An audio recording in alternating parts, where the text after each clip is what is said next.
आज हम बात करने वाले हैं बेताल पचीसी के भाग 5 की। आखिर पापी कौन। भोगवती नाम की एक नगरी थी। उसमें राजा रूपसेन राज करता था। उसके पास चिंतामणि नाम का एक तोता था। एक दिन राजा ने उससे पूछा, हमारा ब्याह किसके साथ होगा। तोते ने कहा, मगध देश के राजा की बेटी चंद्रावती के साथ होगा। राजा ने भी ज्योतिष को बुलाकर पूछा तो उसने भी यही कहा। उधर मगध देश की राजकन्या के पास एक मैना थी।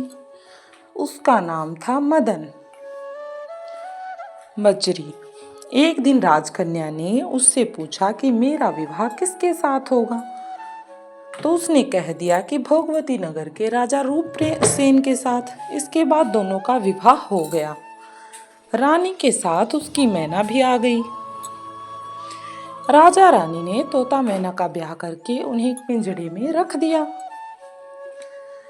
एक दिन की बात थी कि तोता मैना में बहस हो गई। मैना ने कहा, आदमी बड़ा पापी, दगाबाज और अधर्मी होता है। तोते ने कहा, स्त्री झूठी, लालची और हत्यारी होती है। दोनों का झगड़ा पड़ गया। तो राजा ने कहा, क्या बात है, तुम आपस में लड़ते क्यों हो। मैना ने कहा, महाराज, मर्द बड़े बुरे होते हैं। इसके बाद मैना ने एक कहानी भी सुनाई। इलापुर नगर में महाधन नाम का एक सेठ रहता था। विवाह के बहुत दिनों के बाद उसके घर एक लड़की पैदा हुई। सेठ ने उसका बड़ी अच्छी तरह से लालन पालन किया, पर लड़का बड़ा होकर जुआ खेलने लगा। इसी बीच सेठ मर गया और लड़के ने अपना सारा धन जुए में खो दिया। जब पास में कुछ न बचा तो वह नगर छोड़कर चंदरपुरी नामक नगरी में जा पहुंचा।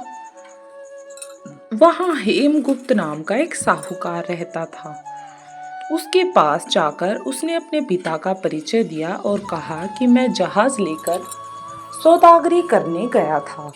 माल बेचा, धन कमाया, लेकिन लौटते में समुद्र में ऐसा तूफान आया कि जहाज डूब गया और मैं जैसे तैसे बचकर यहाँ आ गया। उस सेठ की लड़की थी रत्नावती। सेठ को बड़ी खुशी हुई कि घर बैठे इतना अच्छा लड़का मिल गया। उसने उस लड़के को अपने घर में रख लिया और कुछ दिन बाद अपनी लड़की से उसका ब्याह कर दिया। अब दोनों जने सेठ के सामने रहने लगे।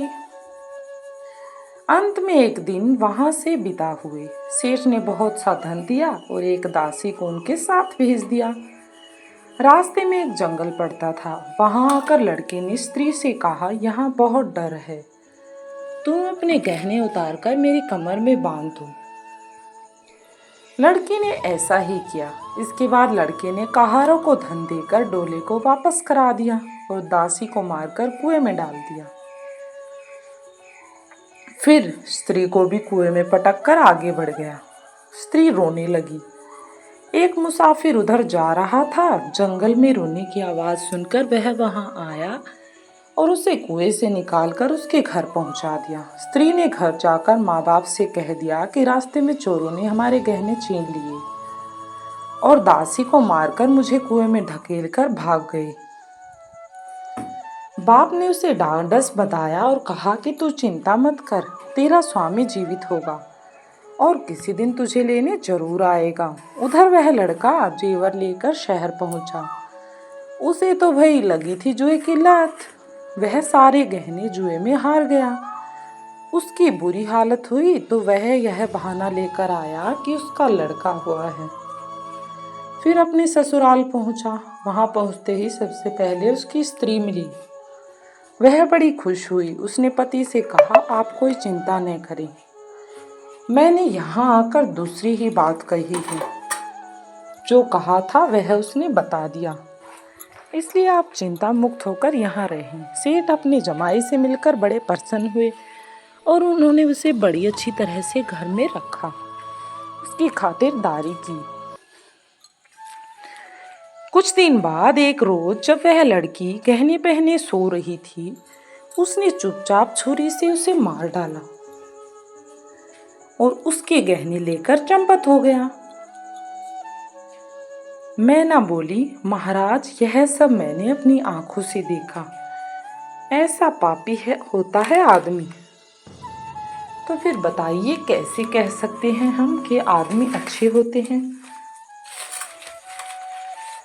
उसके बाद राजा ने तोते से कहा, अब तुम बताओ कि स्त्री क्यों बुरी होती है। इस पर तोते ने यह कहानी सुनाई।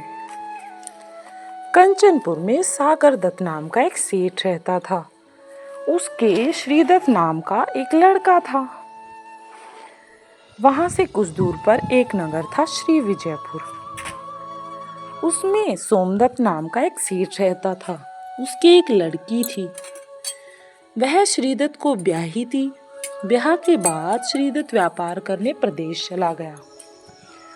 12 बरस हो गए, वह न तो आया और न ही जयश्री व्याकुल होने लगी।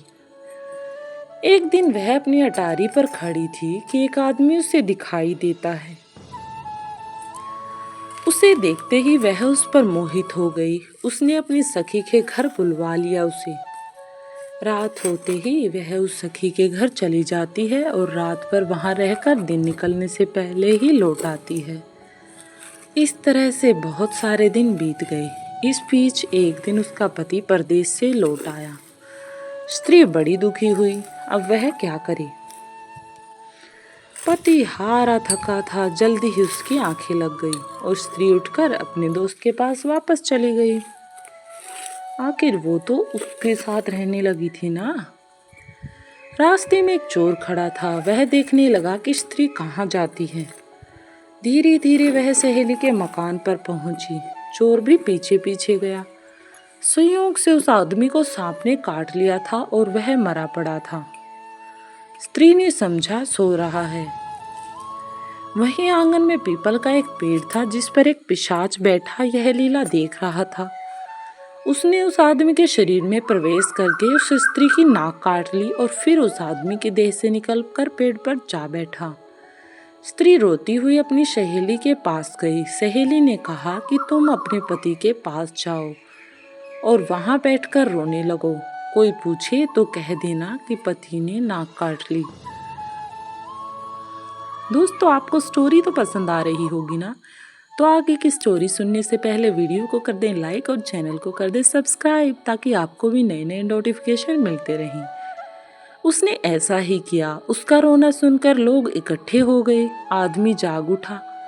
उसे सारा हाल मालूम हुआ तो वह बड़ा दुखी हुआ। लड़की के बाप ने कोतवाल को खबर दे दी।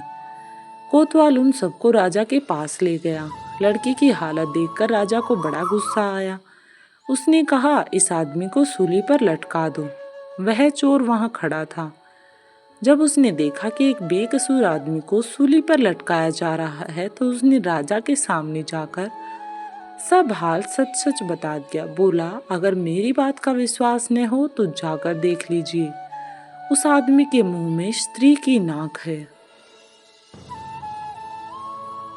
यह सुनकर सब लोगों को अचंभा भी हुआ, लेकिन सभी को जांचना भी था। तो राजा ने दिखवाया तो बात सच निकली कि ऐसा ही हुआ है। इतना कहकर तोता बोला, हे राजा, स्त्रियां ऐसी होती हैं। राजा ने उस स्त्री का सिर मुंडवाकर गधे पर चढ़ाकर नगर में घुमवाया और शहर से बाहर छुड़वा दिया। ये सब मेरी आंखों बीती कहानी है। यह कहानी सुनाकर बेताल बोला, राजा, बताओ कि दोनों में ज्यादा पापी कौन है? तब राजा विक्रमादित्य ने कहा, स्त्री। इस पर बेताल बोला, क्यों? कैसे? आखिर क्या कारण है स्त्री के पापी होने का? तब राजा ने कहा, मर्द कैसा ही दुष्ट हो, उसे धर्म का थोड़ा बहुत विचार रहता ही है। स्त्री को नहीं रहता, इसलिए वह अधिक पापिन है और वह ही दुष्ट कार्य करती है। बस इतना सुनना था कि बेताल फिर से पेड़ पर जा लटका। राजा लौटकर आया और उसे पकड़ कर लाया। रास्ते में बेताल ने फिर से 5वीं कहानी सुनाई।